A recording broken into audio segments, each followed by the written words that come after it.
দুনিয়া টাকার গোলাম নাটকের পর্ব 5 দেখাতে চলেছে আজকে আপনাদেরকে।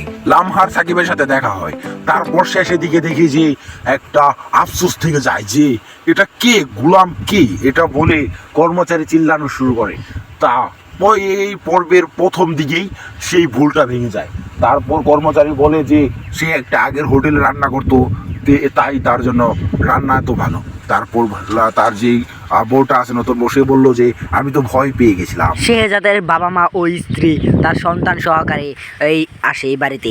আসার পর তাকে গোলাম অবস্থা দেখে চমকে যায়। তারপর মেয়ের বড় ভাই লুবি, সে বলে যে তুমি এর সম্পর্কে জানো। সে লুবে তার মা ও তার স্ত্রীর কাছে যায়। যাওয়ার পর বলে সন্তানের কথা চিন্তা করুন। তারপর নিয়ে যায় শান্ত সহকারে, নিয়ে যায় তাদেরকে স্টার অফিসে। সেখানে নিয়ে কার্মা অফ ইন্ডাস্ট্রির যত সম্পত্তি আছে সব কিছু লামহার নামে লিখে দিতে বলে, শান্তর বর্তমান স্ত্রীর বউয়ের বড় ভাইয়ের।